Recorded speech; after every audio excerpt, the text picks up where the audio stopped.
Welcome to the If You Know, You Grow podcast. My name is Chantel Braley, and I am going to be your host for the next however many minutes. This podcast has been created to help bring you behind the scenes of some incredible brands, hear some incredible stories, and make it so that it is no longer an if you know industry, because now it is all about if you know, you grow.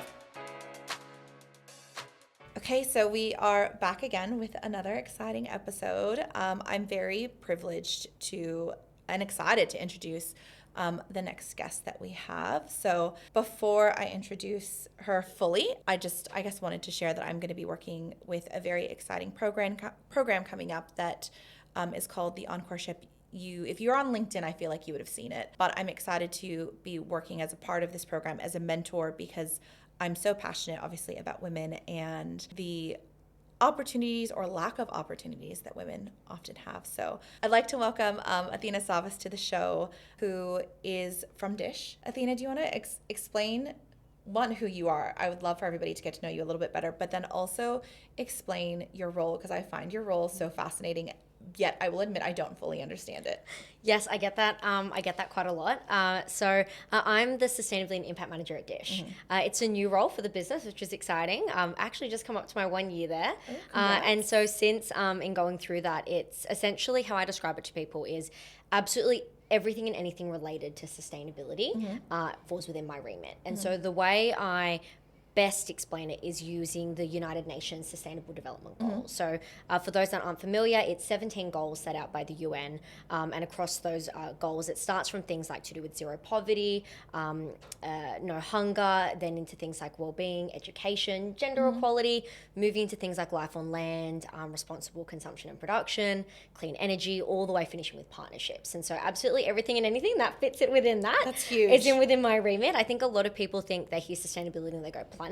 Yeah. But the truth of the matter is they're also interconnected. Yes. It feels so strange to separate them. And so within that at Dissh, it is all of it packaged up into one. And I think the impact piece, the way I explain it is in terms of what sustainability is, it is about your impact.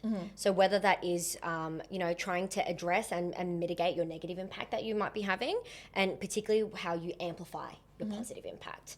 And so that's essentially what I do at Dissh. Oh, that is a whole lot. I feel like that's hard to explain because, and I guess like even when you were saying that, it made me realize how much it almost makes the concept of sustainability accessible, because it's not just about, buying something that is eco-friendly. It's so many other things that sit underneath the concept of sustainability.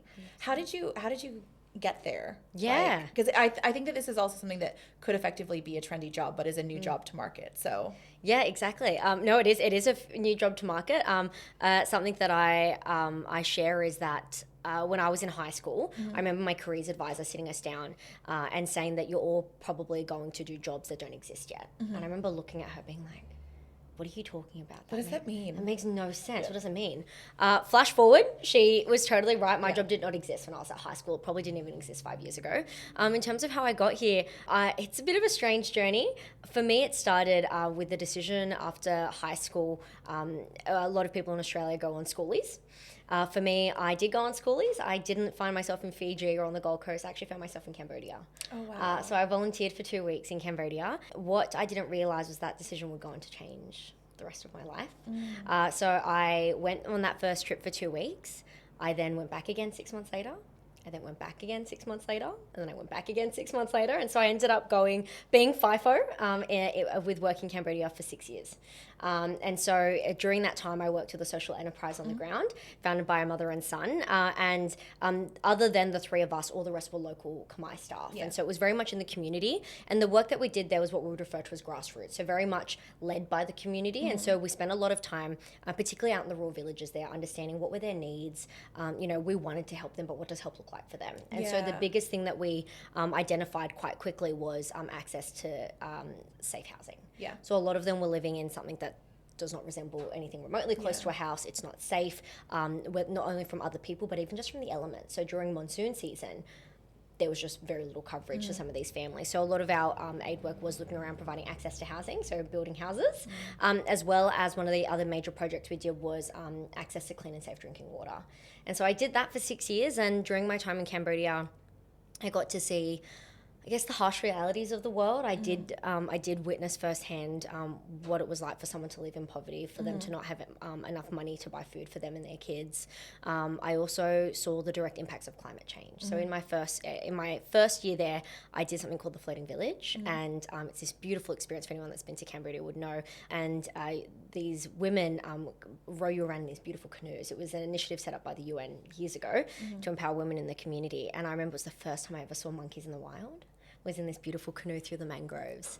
And I remember thinking, like, how is this earth? It's so beautiful. Yeah. 6 years on my last trip to Cambodia, I walked the sand beds of the bottom of that river because of the impacts of climate change impacted the rainfall. Oh my gosh. And so over those 6 years, I got to see, I guess, that negative impact. Yeah. That we were, I guess, having, whether directly or indirectly. And I knew that I couldn't not do work in this space. Yeah. And then I guess moving forward to now, my big purpose was recognizing that businesses have been the missing puzzle piece when it comes to change. I think we've seen and put a lot of onus on governments and social enterprises and not-for-profits and even advocates and activists to move the dial. I think the business sector and the private sector have long been disengaged from these conversations, but also are the biggest key to unlocking and particularly accelerating the change that's needed. And so in terms of my purpose and why I do what I do now at Dissh, it's all about showing businesses that, to straight out of the B Corp handbook, businesses can be a force for good. Yeah. And they can use their profits for purpose and do more than just make or provide the goods or services that they exist to do. They can have an impact. I love I guess, hearing your passion about what you do and why you do it, and you saying that you had to figure out what help looked like for them.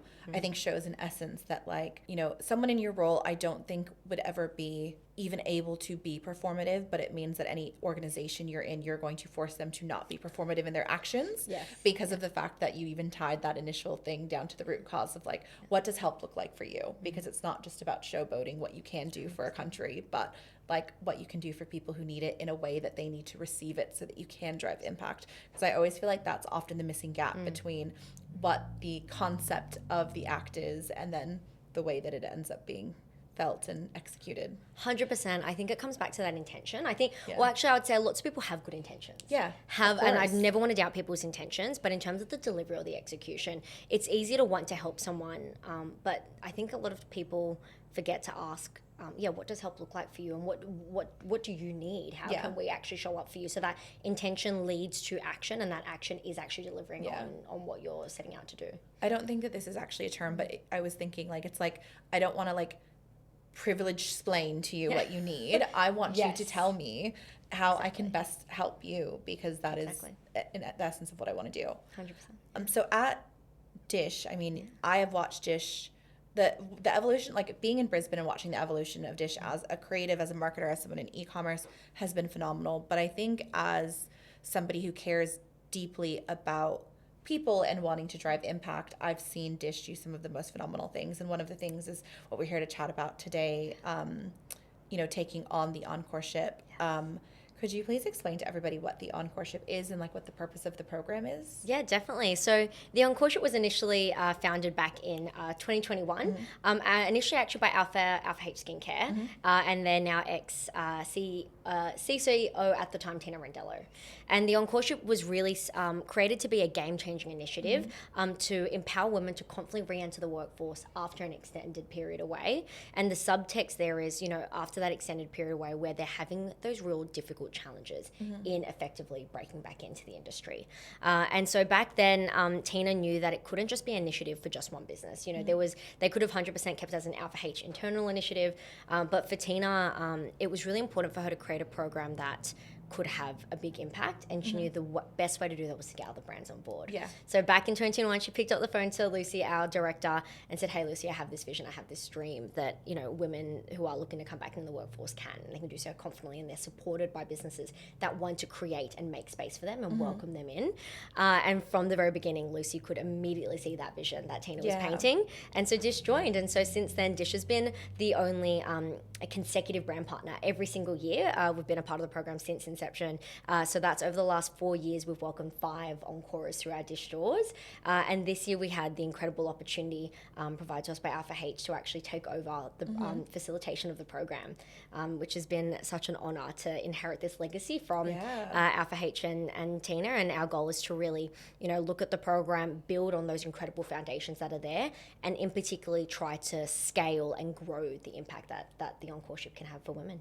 Yeah, that I've seen the previous success stories, and I mean, I don't know what you're able to share from them, but the fact that people are able to see an opportunity and see a future that would otherwise not be accessible to them, I think is just like something so incredible to be a part of.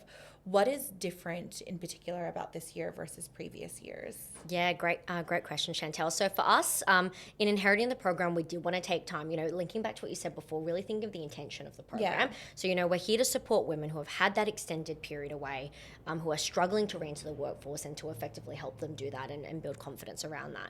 And so we thought, the main part of the program, that the legacy element, was a 3-month paid placement. And so that was the initial program, and that's what Dissh has been a part of. But we thought, in terms of brand engagement, we wanted to grow it, and we also wanted to scale the program. And so what we thought of was the experience of women. We, on average, they had about 5 to 8 brands over the years that are a part of it, offering roles. But that means there's only 5 to 8 roles. And there were so many more women out there that needed help. And so we thought, okay, let's put our thinking caps on. What can we do to still support these women? Yeah. And so very naturally, we started having conversations around mentorship and coaching, and this idea of sometimes these women just need someone to be able to support them through that kind of discovery phase and that particularly seeking clarity, so that when they were looking for work, they actually knew where to put their effort towards. And so very quickly and very naturally, we thought of what about a secondary pathway with coaching. And so this year we're piloting the first ever coaching pathway, and so glad that you're going to be one of our coaches on for this year. And the goal really there was for of the roles that we have available of paid placements, many women apply for them. And so one of the women who are unfortunately unsuccessful in paid placement, we can now offer them coaching across these 6 sessions, which have been very carefully curated and with a structured framework supported by Meg McCarroll, an executive coach herself, so that we can ensure that each of these sessions are very intentional, and so that by the end of those 6 coaching sessions, with an experienced coach who has an incredible background within industry such as yourself, to be able to help that women through that journey, and hopefully at the end feel confident with the skills and tools at their disposal to then take on those next steps. So that's one of the refreshed elements of the program. But again, Chantel, we thought, what more could we do? Because then again, we can only offer so many women the coaching experience. And so this year, we're also super excited to announce that we're also going to run an Encoreship workshop series alongside throughout the 3 months. So almost about 1 virtual workshop every single week for the 3 month of that program. And that is a virtual, really accessible way for women who are looking to re-enter the workforce after that extended period, if they choose to do so, to be able to get some really technical and or practical tips. So we've got Seek lined up to do a workshop. We have an incredible AI tech company going to give advice on how to use AI. We have Spree with Me going to do a styling workshop, as well as several different recruitment partners that are also going to do different workshops. So very, very practical for women. And we thought how incredible if a woman joins a few of these workshops, learns everything that she needs to know, and then can go on and seek that employment with having all the information at her fingertips. I think even having the difference in being present in the conversations and the education that you're going to give. I know, some of my friends who have tried to re-enter the workforce, sometimes you just feel like you have been out of conversation for so long that you don't feel comfortable stepping into the boardroom, even if I mean theoretical boardroom, because I don't mean going directly into that, but stepping into a space that you have not been present in as the industry changes. So I think even giving that access is just such an incredible way to support people. And I loved, I believe we were saying that there's even going to be that recruitment moment too. Yes, right at the end. Exactly. Thank you for prompting that. And so this was something that was an existing part of the program, but what we did was bring on additional recruitment partners. Yeah. And so at the end of the 3 months, I think a lot of people go, oh, that's really lovely that you have a 3-month program. What happens at the end, whether it be after the paid placement or the coaching. And so what we've got some incredible recruitment partners this year. We've got Javara and Relaya joining us, and they're going to offer additional coaching sessions as well as supporting the women through that recruitment process after either their 3-month placement or their coaching sessions, and to hopefully help them seek out that next step in employment. Yeah, it feels very holistic in wanting to solve the issue at hand. Because I actually really love working with a recruiter as a candidate, because I'm like, you get paid if I get the job. And so you literally have somebody backing you, and then you have someone to more so, I think, emotionally support you through the Encoreship or through the coaching program, and then they're upskilling during the time as well. What like success stories have you seen come out of this so far? My favorite is an encore who was at Dissh, not during my time, before I was there, and she came back into the workforce after having a few years break and looking after her children. We at Dissh, we always offer it as a people and culture executive. So came in that role, but was quite interested in that communications and partnerships piece, and so did a bit of work with our people and culture team in that. The part that I love is she's now gone on to work for a local Brisbane-based charity, of which I now have the privilege to work with her now in her current capacity as a part in partnerships, and having those discussions with her and exploring. We're potentially looking at recruitment pathways for their charity to support the community that they support, to potentially have recruitment pathways through Dissh as well, and to be able to see what it's like for her, her life after. That's such a full circle moment. So full circle. And I had a great conversation with her a couple months ago, and she said she wouldn't even know that this would have been a possible life for her if it wasn't for the Encoreship. And it's that initial, opening the door for them to come back into the workforce and give them that role. But it's more, I think in reality, it then goes on to it opens the door into a room where there are so many other doors around them, but they just needed to get that foot through that first door and to come in and step in to see all the options available for them. And then quite practically, have that work experience on their resume, or for the coaches, it's having that reference, that person who can back them, recently having that connection with them, and it's what the opportunities can really come up and show up for them. And we've shown it through the Encoreship already that those 3 months can be quite transformative in providing the access to what those opportunities can come up. Yeah, I don't think I realized until you mentioned on the call, because you said like having our names, so the coaches' names on their resume, could be the difference between them getting an opportunity or not, and that it kind of blew me away, because I think there is that little level of like, oh, but I'm just me, but also of the fact that I'm able to help support somebody with an opportunity that they are so worthy of, but they may not actually be looked at if you don't have that shiny thing that's sitting 100%. On their resume.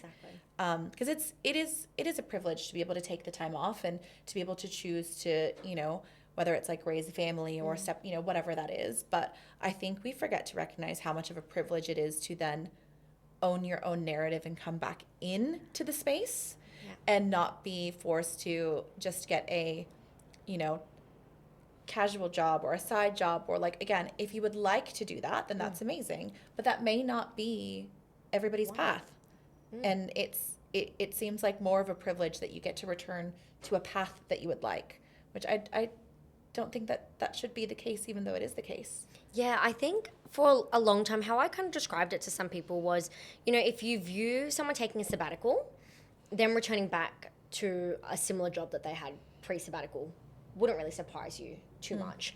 But for a woman who seems to be taking extended period of leave, whether it be for caring or otherwise, there just seems to be some strange narrative that exists where their skills and experiences, for whatever reason, must be viewed as less, even though we know that that's just not true. Yeah. And I say that because when we look at the stats, there are huge gaps that start to appear in numbers when we start to look at women in there from 30 onwards.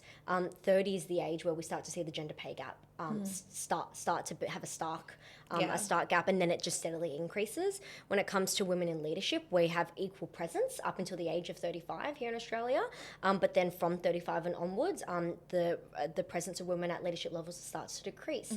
And then when we go all the way forward to retirement, our superannuation gap between men and women it's 25%. And so, whilst I think if we talk to anyone and say, would you view a woman's experience and skills any less after a break, some people would like to probably say no, and I'd like to hope that would be the case. But what we're seeing in the stats is that women are experiencing a challenge at that point in life, probably for a myriad of reasons, and it's mind-blowing as to why.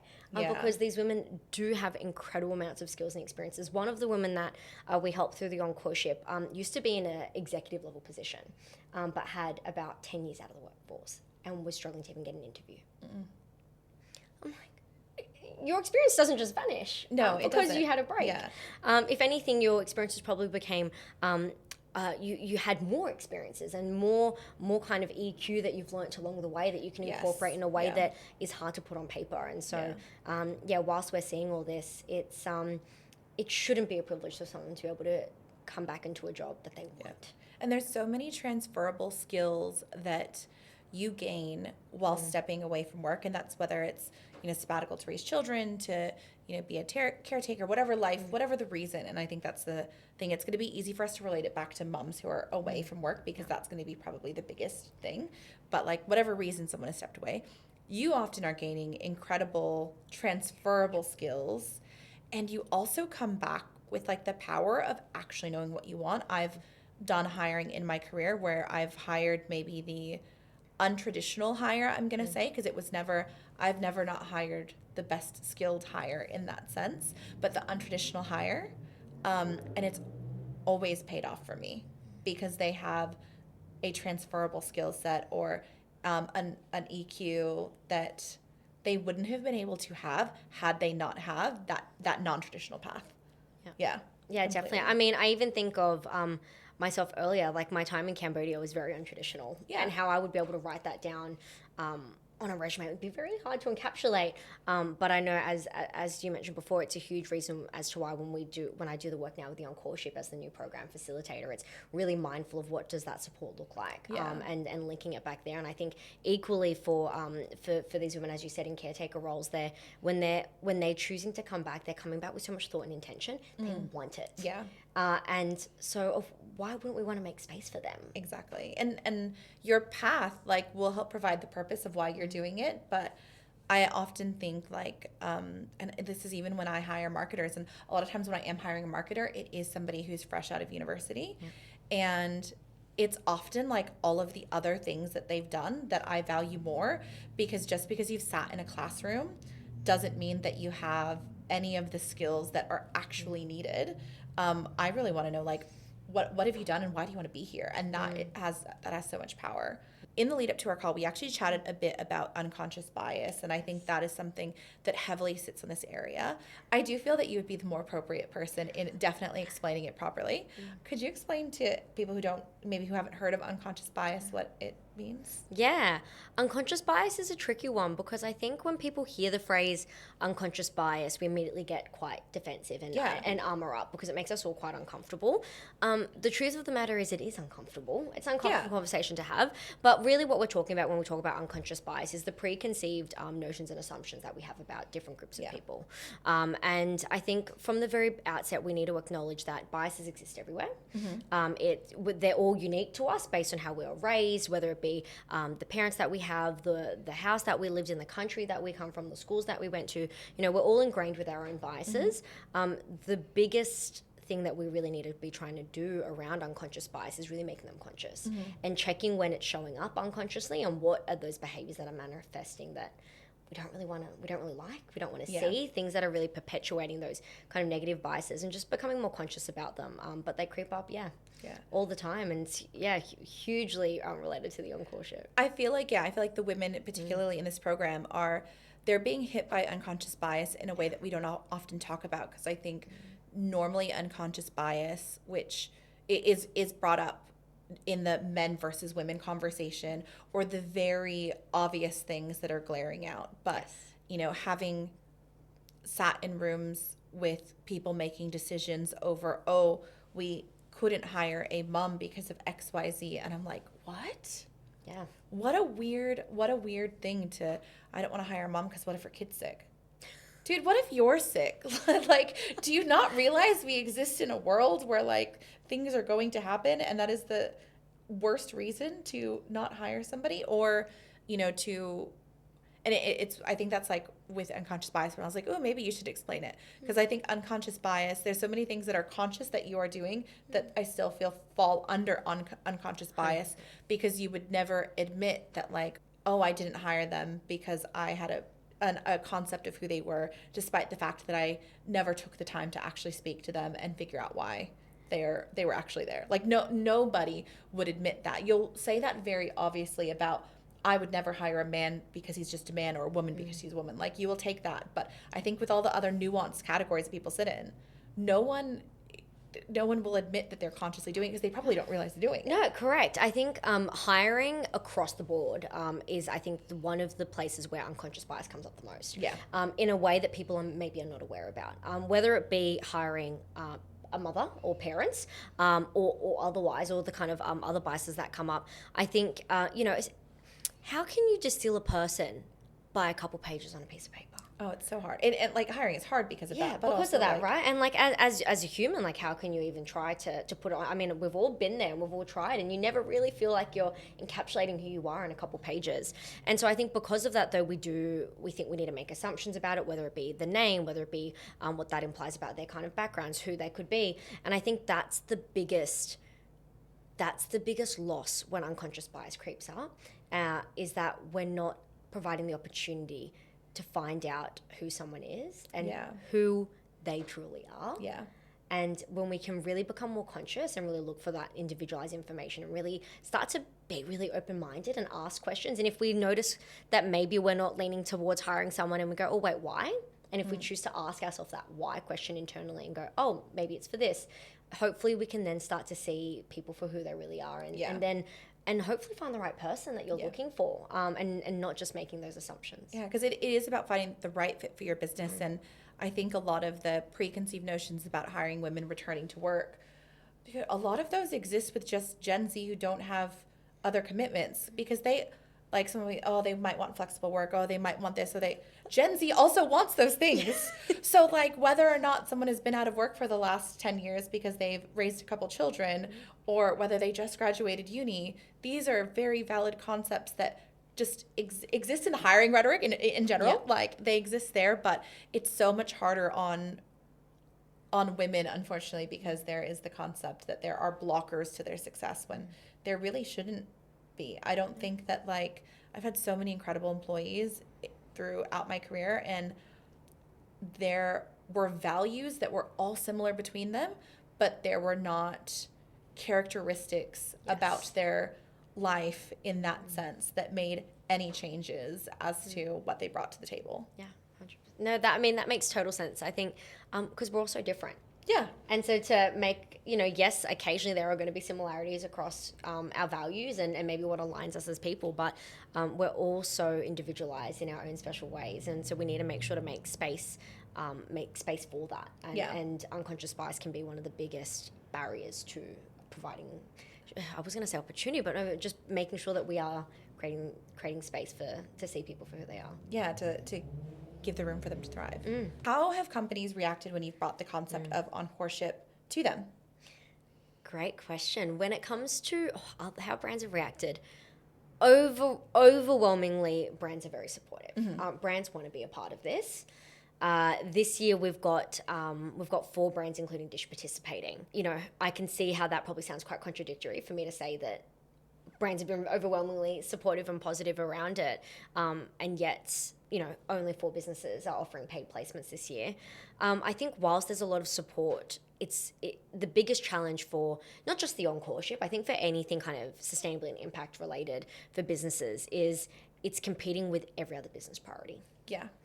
And it's really difficult for someone who does this work. It can be really hard because, yes, it requires time, it requires financial investment, it requires effort, as many other things do. And I know that we all are we have certain bandwidths and we can't commit to everything, and I can appreciate that as well. And I think that's the biggest challenge that we have had, though, is whilst brands are supportive, how do we translate that over to actual brand engagement and supporting through the program. And so, that's why we initiated the paid placements. It's another reason why we offer the coaching pathway to really tap into leaders who were particularly passionate and maybe for other reasons they couldn't commit to paid placements, but they themselves could put their hand up for time. And so I think that's been a fantastic way for us to increase the accessibility from a brand engagement perspective. So whilst there's been a lot of support, though, I think would love to see more.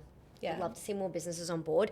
And then, to be honest with you though, I'd love to see more businesses for a short period, and then I would love the Encoreship to not ever be needed. Yes.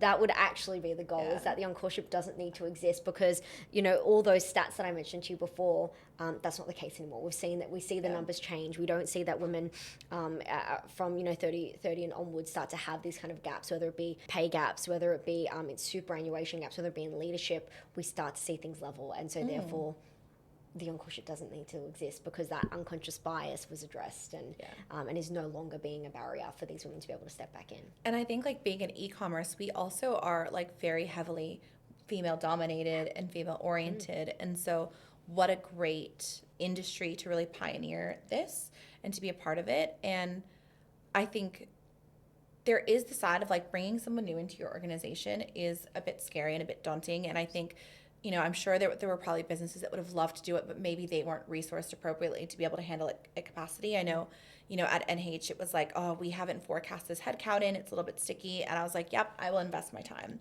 So hopefully that means that next year you'll have even more coaches that want to come on board, because that's, to me, was like the easiest thing to say yes to, because there wasn't anything more that I needed to do other than donate my time into it. And it can be more nuanced for larger organizations, but I guess the more we amplify the concept of the Encoreship, the more businesses can prepare for the fact that it's coming. Yeah. If you are going to have an intern, then you could definitely have an encore. Exactly. Like 10,000. That's so easy in my view. Exactly. I mean, the encore in this case is going to be someone who has had that work experience, Yes. does have those skills.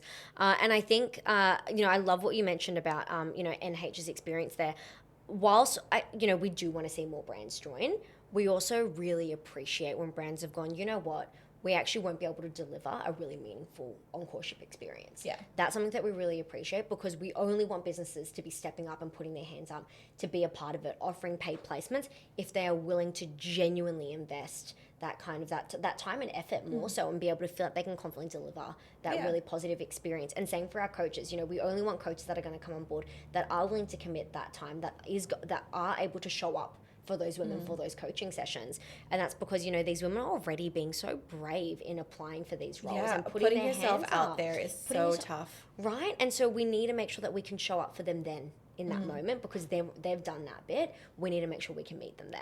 Yeah. And so, that's why we do want brands to think about it deeply, but also having this conversation with you is fantastic, because we will be back next year. Yeah. We'll be hoping to have more brand partners on with paid placements. We'd love to welcome more coaches on board as well from the industry. And this year we did make that intentional choice to refocus the program back to fashion, beauty, and lifestyle brands. Yeah. But, we've got our sights set on ambitious goals, which is, what does it look like to try to replicate the Encoreship in different markets.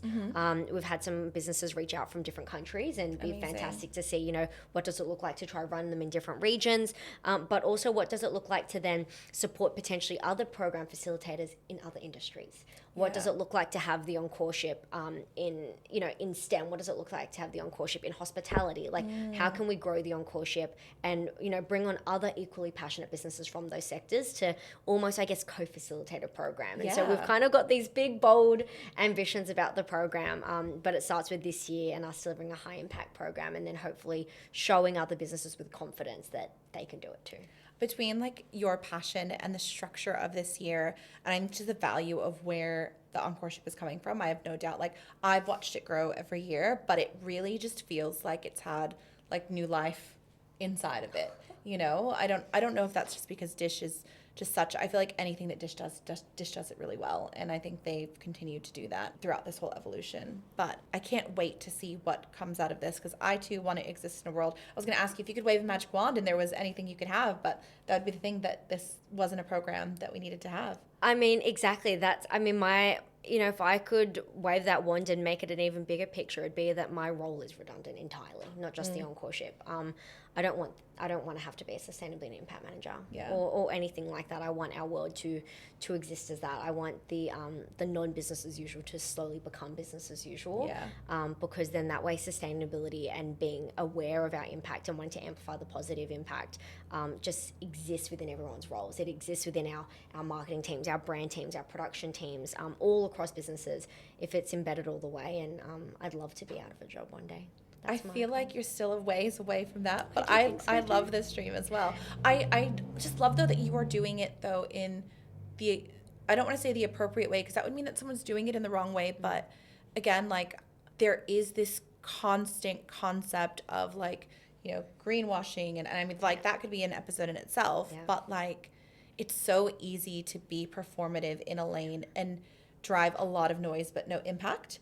And I feel like the work that you're doing is driving noise, but the impact that I see in terms of potential is so much more powerful than even the reach that you're getting out of the campaigns that you've done for this. Yeah, I think that's I think that's why I say sustainability impact together. Yeah. Because sustainability is what we're talking about. It's the thing that we're working on, but impact is the outcome. Yeah. And if you're delivering on that impact and on the outcome, then I think that's when we're going away from performative because we're just talking about the sustainability things and we're actually delivering on the areas that we're trying to have that impact on.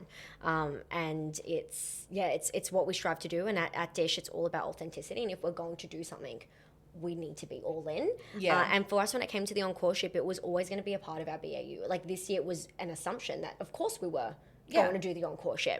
And so when the opportunity came up for us to then take over, it felt natural. It's like, well, of course, like we're all in. Yeah. And we only do things if we're going to be fully committed because we want to be able to fully invest behind it. I think I actually, even though I know that Alpha H founded it, that was how I found out about the concept of the Encoreship was actually through Dish's amplification of the concept because it was such a 360 view of the way that it was, I guess, impacting the market and impacting the women who are part of the program. And it's really, really cool to see. Yeah, thank you. It really was an evolution for us of our, our existing women's empowerment work. We have our paid parental leave program, which we were really proud to launch back in 2023. And so the Encoreship felt like a part of, what does it look like to support women to have choices across their full life cycle. Yeah. And so it's, when for our women already in the business, how do we support them in their kind of future planning? But then also what does it look like for, women in a different part of their life? Like what does it look like to have them come back? And so we want to,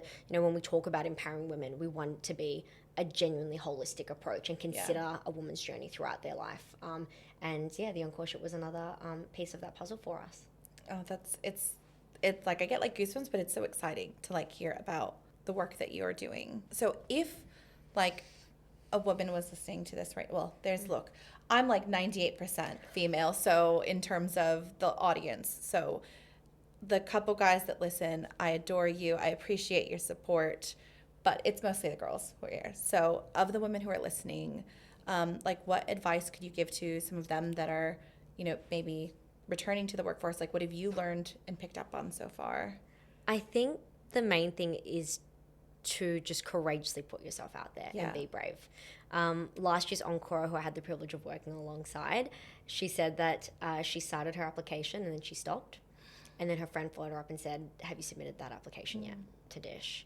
And she said, no. She goes, well, we'll submit it. And then she hit submit. And it's a story that we've heard from all of our Encores is so many of them hesitate to actually submit their application. And so I think, it's a cliche, I know, but you've got to be in it to win it. You need to put yourself out there and try. And what we've now done with the Encoreship is we've set it up so that, if it's not a paid placement, you could potentially be accessing that coaching pathway, of which both, whether you're paid placement or coaching, you get access to professional development workshops and you get access to connection calls and that recruitment support. But then again, if not that, you then get access to these exclusive virtual workshops. And so you can't lose. No matter how you touch the Encoreship now, you will walk away with something.